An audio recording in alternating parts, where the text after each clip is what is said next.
Joined by Danny McBride, who's the assistant women's soccer coach here at King College in Bristol, Tennessee. Danny's a native of Broughty Ferry, Dundee, Scotland. He's been over here for 6 years as a player and now as a coach.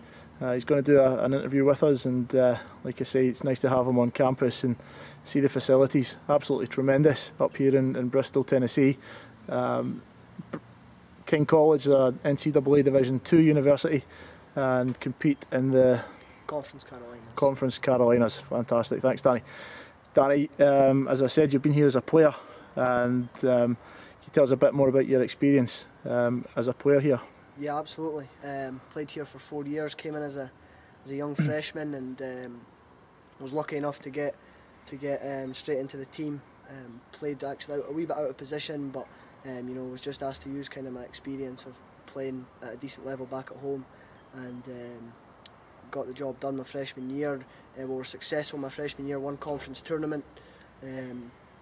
Sophomore year, we went ahead and won the conference tournament, and we went one further, won the regional tournament, went to the national tournament, played against Lindsey Wilson, who have been ranked #1 in the nation for the last 10 years in the NAIA. Then we made a transition to Division II my junior year, into the Conference Carolinas as an independent the first year, and then my senior year we went into the Conference Carolinas. We did well again at Division II. We transitioned quite well and were successful there as well. Senior year, not so well for me personally. Had a bit of an injury, a broken leg, a double leg break, but you know, the treatment that I got from that and just the way I was looked after from that was experience in itself. So, Danny, 2 questions that have popped straight into my head. We get asked a lot of the time the difference between NAIA soccer and NCAA soccer. It just seems to be one of those things that people back home want to know about. It's obviously having experience of playing your first 2 years under an NAIA, and then obviously subsequently going on to become an NCAA school. Did you notice any difference? What sort of things can you tell us about that? Yeah, I would say that the NCAA, there's restrictions on who you can, more restrictions on who you can sign. You know, ages of student athletes. The level of play, I would say that at the top level of NAIA, it's a very, very competitive level, similar to the NCAA. I would say that there's probably more teams in NCAA that are better quality, but the top teams in the NAIA are very good. You know, and I think they would compete with even top Division I schools. So I don't think there's a huge difference. I think the money side of things, NAIA there's not a restriction on how much money they can give, how many international students they have, so on and so forth. So I think that overall there's not a huge difference, but especially in the standard of play. But I think that NCAA is a well structured organisation that definitely gives an even playing field. So sure. I would say that would be the difference. The second thing that immediately popped into my head was when you mentioned your injury. Obviously it's never nice to get injured. No one likes to get that. Yeah. But how did you feel like the university helped you when you did get your injury? It's a good question. It was unbelievable. Honestly, I've never experienced any kind of treatment or healthcare like that before. I was telling people back at home that within an hour and 45 minutes of me breaking my leg, I was in the theatre, you know, the operating theatre, and was getting surgery and got a metal plate and 3 screws put in my leg. And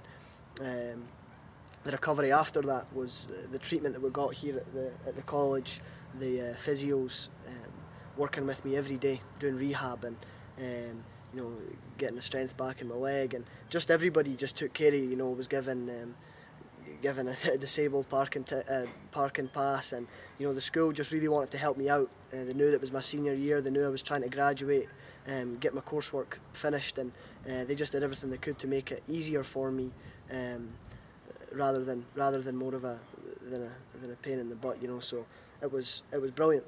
The treatment that I got was excellent, and I couldn't you know, reiterate how well they looked after me. Talk about your graduation, proud moment. Yeah, absolutely. When you walk across that stage and get your degree, shake hands with the president of the university, it's a big day, you know. And the Americans again do everything bigger and better, and so the ceremony and stuff that we had was unbelievable. And yeah, just you know, just a really fulfilling. Noticed you wore your kilt. Yeah, absolutely. Representing. Wore my kilt, and got a few comments and questions about that. But you know, just really proud moment, and just wanted to make it kind of sentimental. So yeah, it was great. What about your transition from being a player to obviously becoming a coach? Yeah, it's a lot of people have asked me about that. It's been interesting, but I think it's important that when you become a coach, you distance yourself from your players, or guys that you know that have been your teammates. On the girls' side of things, a lot of them seen me as a player, and even as a player, you know, looked up to me for answers and some questions and stuff. So I feel like I've made a transition with the girls easily. Obviously, it requires a lot of patience, and you know, it's a different game, just with emotions, and the attitudes is different, but.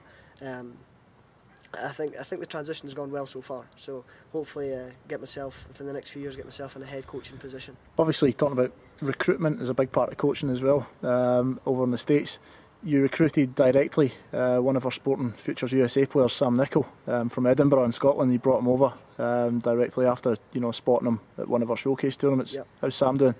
Sammy's doing really well.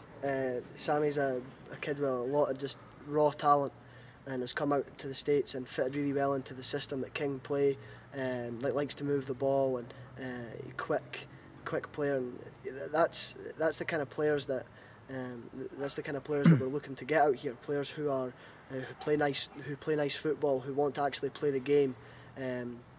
We're looking for players with a little bit of experience, you know, just even if it's in the men's, you know, playing with men rather than kids their own age, or just playing with the youth academies at home, or just that extra little bit of experience when they come out here. It just gives them that little bit of a.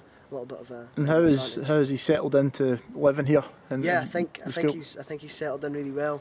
You know, Bristol's an excellent place for student athletes. The town itself fits the size of the college really well, and I think Sammy's settling in excellent. Yeah. One of the big questions we asked a lot back home is the Christian element. There's no getting away from it. A lot of people do ask us, you know, is there any issues with it being a Christian college?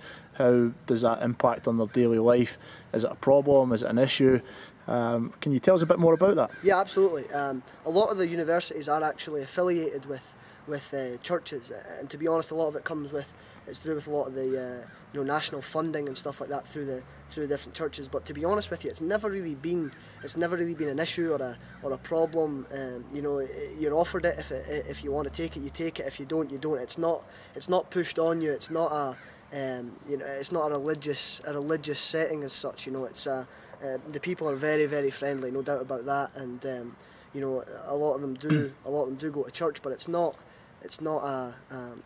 been a problem for me. I've never heard anybody have problems with it. Only good things have ever come from it for me as well. And so I would say that for anybody coming over, I would say that that's not a worry or a concern. Or for parents, I wouldn't say it was a concern at all. You know, if anything, it's a good thing.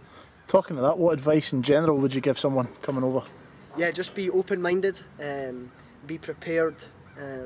You know, it is, especially at a young age, 17, 18, 19 years old, it's a new experience. It's something different, cultural change, but I would say be prepared, you know, physically, mentally, academically. Sure. You know, be prepared to come over and just really get put to work, you know, just be prepared to work hard. Looking at the facilities here, what's the building that we've got just behind us, Danny? Can you point us? Yeah, we've got obviously here on the soccer field. We've got excellent facilities. The park's like a carpet. You know, I walk on it with bare feet, and it's quality surface. Then down here on the right hand side, we've got our arena, basketball gym. We've got athletic trainer, physio facilities in there.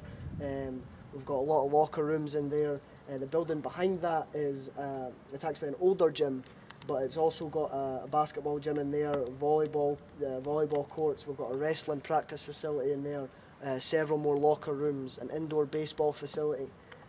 Over to the left there, that big building is our student athletes dorms.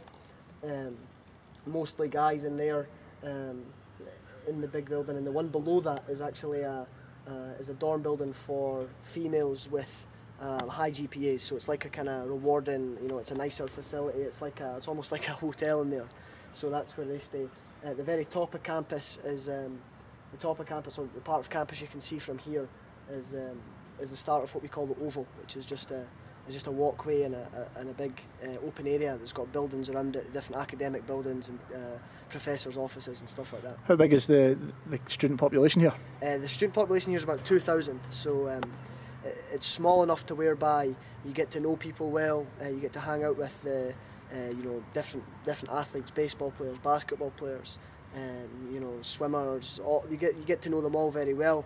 But it's also got a good enough balance to whereby you can get your own privacy and you get a bit of peace and quiet when you need it. Fantastic. Looks like the pitch is an absolute bowling green. I mean, if you couldn't play football on that, you should chuck it. Yeah, absolutely. What's the surface like? Is it? It's actually called Bermuda grass. It's absolutely unbelievable. You could sleep on it. It gets taken care of. It gets watered. Actually, the sprinklers are on the baseball field, as you can see just now. They've just probably got done with some kind of practice or run through, so it gets watered after every training session, after every game. We've got a groundsman that just looks after the soccer and the baseball field, and he's out here cutting the grass or raking it or whatever he's doing every night. So the money that they're putting into it and the effort that they want to give you the best opportunity to play, the best soccer you can play. As you say, if you can't play on that, then you'd be as well chucking it. Danny, thanks very much for doing the interview. As I say, personally, having helped you get out here, 6 years ago now, it's fantastic to see you having progressed from being a player, coming through the system, now a coach in your own right. And like I say, Sporting Futures USA and especially myself, really proud of your achievements. So appreciate that. Fantastic, and it's good to see you in your own environment as well and clearly enjoying life. Yeah, absolutely. Thanks again. Cheers.